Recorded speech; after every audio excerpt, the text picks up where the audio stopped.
Welcome back to the GTN Show, brought to you by Human. And today we are going to be discussing the use of painkillers in triathlon. Is it okay? Is it healthy? Should we be condoning it? And what are the risks? Yeah, we're also going to be discussing reports from WANDA, who are potentially in talks about selling the Ironman brand. We've also got news from the PTO, who are doubling their prize fund for pro athletes in 2020, throwing another $2 million into the pot, as well as announcing our winners of the Human giveaway.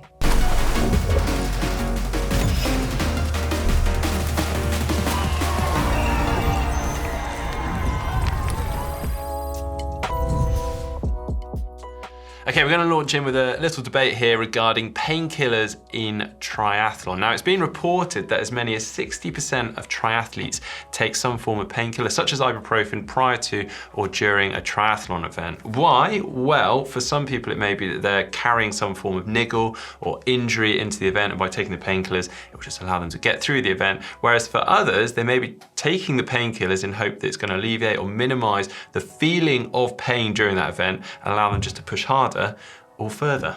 Yeah, which technically there is nothing wrong with that, as long as obviously these drugs, as we label them, don't contain anything that's illegal within the sport of triathlon. But Ironman actually came under quite a lot of scrutiny last year when they partnered with the pain relief company Aleve for the 2019 World Championships. And it was very much questions of whether that's sending the correct message to the athletes. Yeah, so what is the deal with painkillers? Well, they're essentially powerful drugs that can interfere with our nervous system's transmission of the signals that we perceive as pain. They can also stimulate portions of the brain associated with pleasure, and therefore blocking that feeling of pain, and can sometimes have a subtle high effect from that. And they can also be anti-inflammatory, which can obviously reduce the swelling. Yeah, I mean, all of that sounds rather wonderful, but our body is actually producing the inflammation and the pain for a reason, and that is to protect us.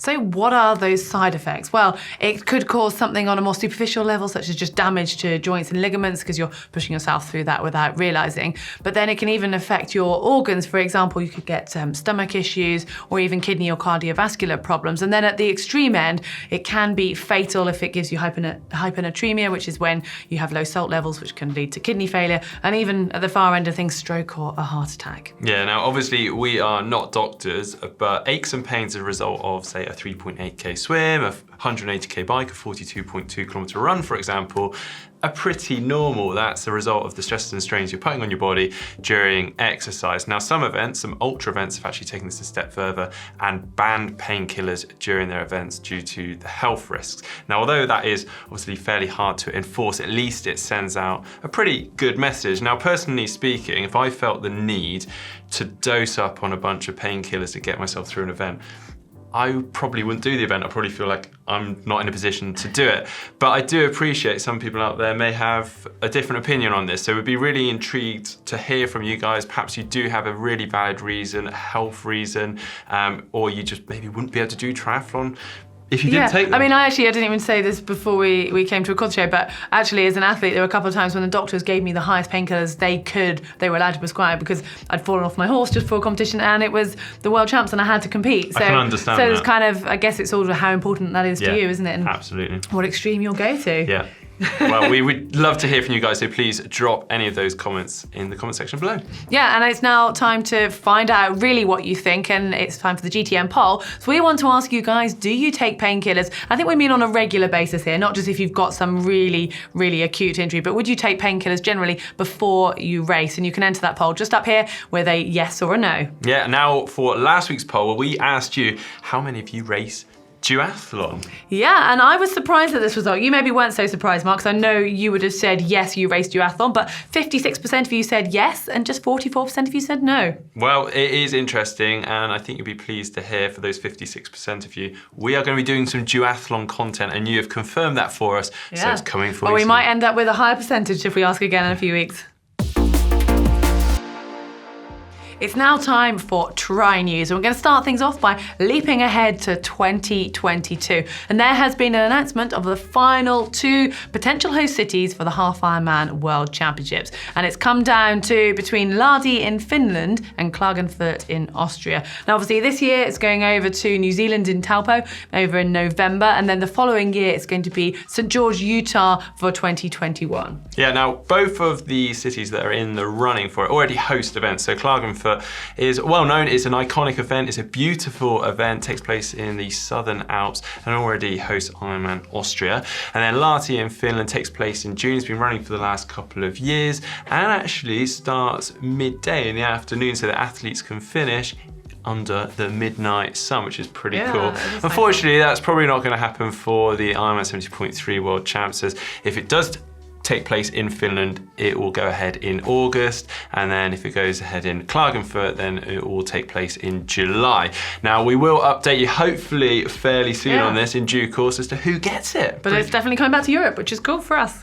Our next piece of news comes from China, from the WANDA Sports Group, the Chinese-based sports marketing and event promoter who many of you might know actually bought Ironman back in 2015 for $650 million. Well, I think that's fairly wide knowledge, although something which has come to light more recently, that with that they actually took on a debt that Ironman had of around, or reported at $220 million. Well, that combined with apparently several other reasons has been brewing, and it's actually led to discussions for the WANDA Sports Group actually potentially selling the Ironman part of the company. Now, apparently no agreements have been made, and these talks may not result in any transaction. However, it has been reported the company has taken on some advisors who have held discussions with some private equity buyers that have expressed interest in the company. Now, my first thought here was it must be the PTO. Yeah, mine too. But apparently not. Now, the WANDA Sports Group actually said, well, they declined entering talks with the PTO, who expressed interest in the business last year. Whether that has changed now, maybe it is them now, maybe it's someone different. We're just gonna have to wait and see. Talking of the PTO, well, some more exciting news there, and we alluded to this in the introduction. A few weeks ago, we announced here that they were going to be throwing $2 million into the prize money at the Collins Cup. Well, they have now doubled and added another $2 million, but this time it's going into the PTO annual bonus fund. This is pretty exciting. It's going to be based upon the athletes' world rankings in the PTO world rankings at the end of the 2020 season. And it's going to be ranging from $100,000 to the world rank #1 male and female in the rankings, down to $10,000 for number 20, male and female. And then from 21 to 50, they'll receive $5,000, and then 51 to 100, they'll receive $2,000. I mean, that's certainly spreading it out, isn't it? Quite generous, I know. Well, that is a total of $4 million in prize money. It's actually going to cover 200 professional triathletes. And I guess it becomes quite important when you're looking at this for ranking on how the rankings are worked out. And that's being done by Torsten Rad of Tri Rating. And at the moment, at the top on the men's side, there's Jan Frodeno, and it's Daniela Rief on the women's side. But now moving on, and tri-spoke wheels used to be quite popular in triathlon. We see less of them these days, partly due to their value. Add in gold to that, and well, that price is off the chart. And that is exactly what Austrian brand Spengel have just done. They have hand-laid individual flakes of 24 karat gold onto a tri-spoke wheel, unsurprisingly given the name Spengel Gold. And that comes in with a pretty hefty price tag of 10,000 Swiss francs or £8,000.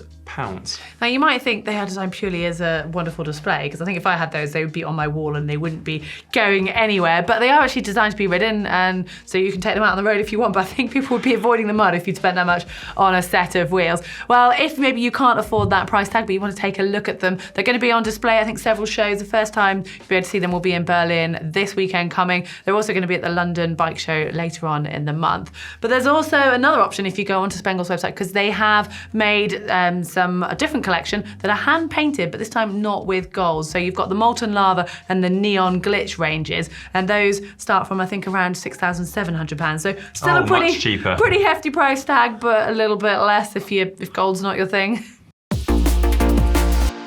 We're now moving on to announce the winners of our Amp Human Champion Kits giveaway, and we have 5 lucky winners for all this stuff here. We've got 3 bottles of the Amp Human stuff, we've got 5 sachets, a towel, and a buff. So we have Mike Smith, Ines Gritzman, Gregoire Montague, I think I've said that right, Catherine Arabola, and Harry Kim. Congratulations to all 5 of you. If you have missed out, you can still get involved. We've got a 20% off discount code, which is GTN 2020, which is on screen right now. You can find it in the description below. So yeah, get involved. Yeah, do. And whilst we're talking about discounts with GTN, I should probably mention the GTN outlet, where currently we have up to 50% of a sale on the GTN kit. So that's including some of the ASOS cycling kit that you see us wearing in videos, including the GTN fan kit. Then there's also some really significant discounts on our casual wear as well. Yeah, for example, we have the GTN Women's Organic t-shirt in a lovely azure blue with a whopping 47% off. We've got the GTN mug, that's got 50% off, and a GTN towel, which has 36% off. We're now moving on to race news. We did have a few races this weekend. We had Ironman 70.3 Oman, Ironman 70.3 Bangson, both of which were age group races, but we did have a pro race at Ironman 70.3 Geelong. Now here we had quite a big battle on the men's side between Sam Appleton and Josh Amberger. Now we're quite used to seeing Josh Amberger leading out of the swim, putting in a very impressive bike performance and hanging on to that lead, and then in his own admission, sort of drifting back a little bit on the run. Well, things changed today after having 3 second place finishes at this particular race. He actually caught and passed Sam Appleton on the run to finally take that win. Sam Appleton took second place, Tim van Berkel took third, and just to give you a bit of a scale of how competitive this race was, we had Tim Reed in fourth, Matt Burton in fifth, and in sixth, Craig Alexander. Nice, well that's a pretty packed field on the women's side as well, and it was very much dominated by the Australians. Hannah Wells did dominate the women's race. She finished second at Wanaka only a week before, but this time it was really the bike that made the difference, and she rode away on the bike leg and took the win by almost 6 minutes, adding to that from her win at the Sunshine Coast in Western Sydney last year. And it was Grace Theck who finished second, and in third place it was Emily Loughnan.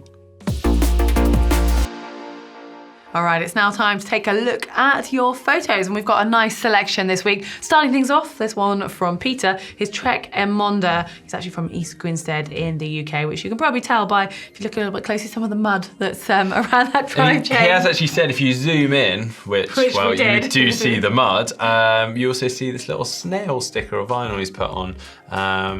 I don't know if he's implying that's how fast well, I don't know, the racing snail, aka the bike. So maybe well paced, I don't know. Yeah, I don't know. Maybe he's being modest, we don't know, but I like the detail. Very cool.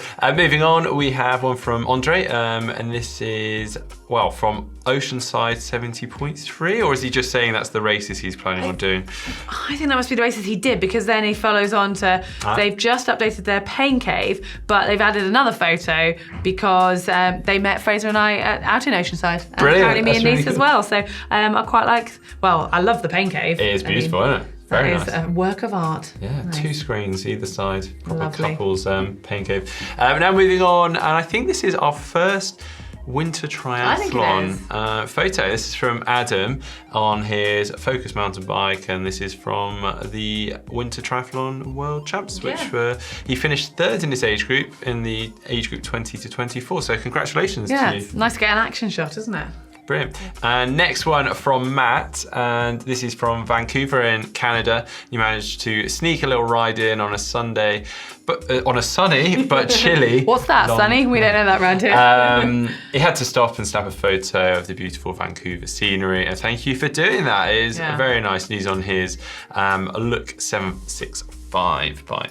Yeah, it must be motivating to see a bit of sunshine and some lovely views like that. We can only dream. And talking of dreaming, I was actually scanning through some of the photos sent in, and this one caught my eye because I thought, oh, it looked like a familiar backdrop, and then I read the description. So it's been sent in by Anatoly, and it's of his or her Bianchi Aria disc, and the picture is from Malta, and yeah, basically saying the background is the city of Medina, and in brackets where we filmed. So that was why Mark and I recognised That's where we started our race, didn't we? From Medina to Popeye Village. Yeah, that was 2 years ago, but you can sort of trawl back through archives and check that one out if you wonder what we're on about. Brilliant. Well, yeah, please do keep sending in all your photos, pain caves, what you're up to, training photos, using the photo uploader on screen right now, and the link is in the description below.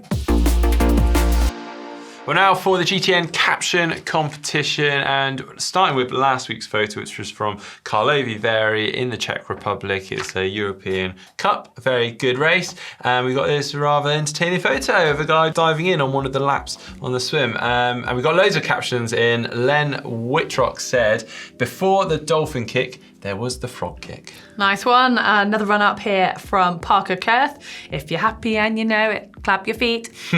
Good stuff. And then Matthew Jarrett is obviously in the know, said, "You might want to Czech Republic, that wetsuit. Carlsbad diving technique can split the toughest of seams." Really trying hard there, but yeah, I mean, it is in the Czech Republic, it's in Carlsbad, another name for Karlovy Vary, so well done. So yeah, I mean, it took Mark to decipher that one because I just think of Carlsbad in the USA, so I was a little bit thrown, but we like the effort that's gone into that caption. We've got a final runner-up here from Chris J. Boyce. In this lap, he managed to leapfrog the competition. Very good. Yeah, and then we have a winner who I don't know who it is because I can't pronounce this. I can't read it. I'm very, very sorry. But if you see this on screen right now and you recognise your name, then you are the winner of the caption competition this week, which is 2020. It's a leap year. Very simple, but it is a leap year. So heck, you win it. It's great. We like that one. Right, well, hopefully the winner signs up to that one. But if it wasn't you, you have a chance to win a cap yourself with this week's picture from the Santo Domingo ITU World Cup. Yeah, no idea what's going on in that conversation. It's a bit of rivalry and, well, I don't think he's really replying to him. No, use your imagination on this one, please. Yeah, drop them in the comment section below. Before you go, we have plenty more coming up this week, including a video on DIY training camps. So if maybe, like us, you've had enough of training in the winter and you're looking at going abroad for some sunshine, well, there's gonna be some great tips on how to make the most of that. And maybe you're targeting a sub 3 hour marathon this spring. Well, we've also got a video on some tips on how to get under that barrier. And earlier, we talked about the amazing savings on the GTN outlet at the moment. Well, go check that out. It should be on screen anytime soon. Yeah, and there are some big savings to be had. And if you have enjoyed today's video, hit that thumbs up button. And if you'd like to see more from GTN, make sure you subscribe to the channel if you're not doing so already, so you'll be notified when some of those videos come out that Heather's just mentioned. If you'd like to see some that are already out, we've got 4 ways you may be slowing yourself down swimming. You can see that by clicking just down here. And if you'd like to see, can you run in fashion shoes, you can see that by clicking just down here.